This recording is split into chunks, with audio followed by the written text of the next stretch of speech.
سر پہلے تو یہ فرمائے گا کہ میں دہشت گردی سے پہلے بات کرنے سے پہلے چاہوں گی آپ کا موقف کہ آپ نے آج گفتگو کی ہے اور اس میں آپ نے رمضان پیکج کے حوالے سے بات کی ہے خیبر پختونخوا کی کہ اس میں کرپشن کے بڑے انکشافات ہوئے ہیں. اصل ماجرا کیا ہے اگر آپ بتا سکیں کہ رمضان پیکج کو اگر مد نظر رکھا جائے تو اس میں کے پی حکومت کرپشن کیسے کر سکتی ہے؟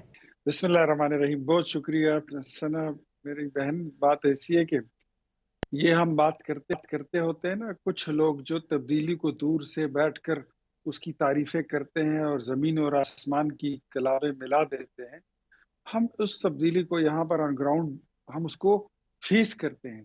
یہ آج میرے خیال میں کوئی چوتھا پانچواں دن ہے کہ صوبے میں یہ بات آگ کی طرح پھیلتی جا رہی ہے، اور ہر وہ غریب بندہ جس کو پہلے رمضان پیکج ملا کرتے تھے حکومتوں میں، ان کے بھی، ہمارے بھی، ANP کے دور میں بھی، نگران حکومت میں بھی پیکج ملتے تھے لوگوں کو. جو غریب اور مستحق لوگ ہیں ان کو رمضان پیکج دیا جاتا ہے. 10,000 روپے کا انہوں نے پیکج اعلان کیا ہے. اس کے لیے کوئی ڈیٹا بیس نہیں ہے، کوئی نادرا کا سسٹم نہیں ہے، کوئی بسپ کا کارڈ نہیں ہے، کوئی والٹ سسٹم نہیں ہے. اپنے ڈسٹرکٹ پریزیڈنٹس اور اراکین اسمبلی کو بولا کہ آپ اپنی اپنی لسٹیں اور اپنی فہرستیں تیار کر لیں. انہوں نے اپنے کارکنوں کی لسٹیں اور فہرستیں تیار کر لی اور ان کو بھیج دیا. ڈپٹی کمشنر نے ان کو پیسے جاری کر دیے ہیں. یقین کریں، this is something very unfortunate and very stinking, very very bad کہ غریب لوگ جو ہے نا، وہ خیبر پختونخوا کی سوشل میڈیا اس سے بھری ہوئی ہے. لوگ کہتے ہیں کہ ہمارے رمضان کے پیسے بھی یہ لوگ کھا گئے ہیں، زکوٰۃ اور خیرات کے پیسے بھی یہ کھا جاتے ہیں. یہ اتنے کرپٹ حکومت ہے، اتنی کرپٹ لوگ ہیں. یہ آپ کی سوچ ہے. اور وہ پیسے ابھی لوگ یہ مطالبہ کرتے ہیں. میں نے خود اپنے DC کو بولا ہے، جس ضلع میں میں رہتا ہوں، دوسرے ڈسٹرکٹ کے ڈپٹی کمشنر کو میں نے کال کیا. میں نے کہا تم نے جتنے پیسے دیے ہیں لوگوں کو، ذرا ان کی لسٹیں جو ہیں وہ آپ آویزہ کریں، اس کو پبلک کریں، تاکہ ہم آنے والی اپنی زکوٰۃ اور خیرات انہی لوگوں کو بھیجیں. اور اس کو یہ لوگ کر رہے ہیں سیاسی مقاصد کے لیے، کہ جو آنے والا عید کے بعد ان کا کوئی انتشاری مارچ ہوگا، انہوں نے لوگوں میں ایڈوانس میں پیسے 10-12 ارب روپے یہ اس طرح کے بانٹے گئے ہیں. یہ خیبر پختونخوا ہے. یہ نیا پاکستان کا نیا خیبر پختونخوا ہے، جہاں پر انقلاب ایک بار نہیں، دو بار نہیں، تیسری بار آ چکا. جہاں پر پوچھیں کہ جس کے صوبے کا سب سے بڑا مسئلہ جو ہے وہ امن ہے، صوبے کا سب سے بڑا مسئلہ ہے.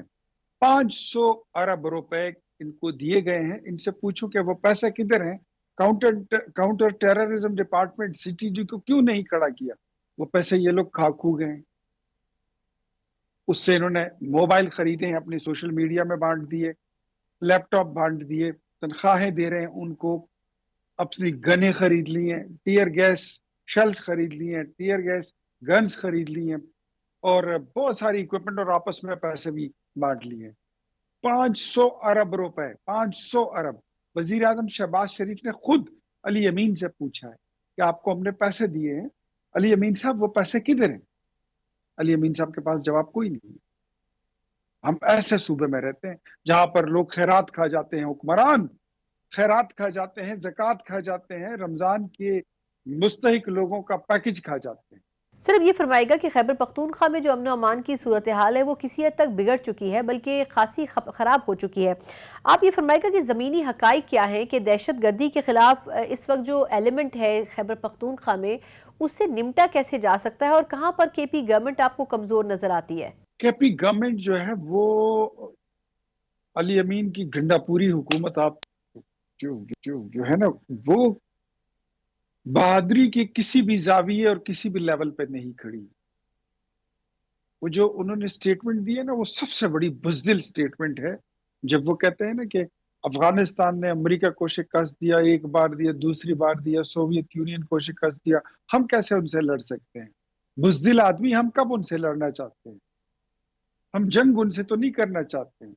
ہم تو صرف افغانستان سے یہ کہنا چاہتے ہیں کہ اس بات کو انشور کرائیں کہ آپ کی سرزمین ہماری سرزمین کے خلاف استعمال ہو.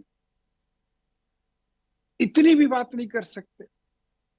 اتنی بڑی مونچھیں، اتنے بڑے بال، اتنا بڑا 6 فٹ کا پلس قد، اور اتنی چھوٹی بات. ہم تو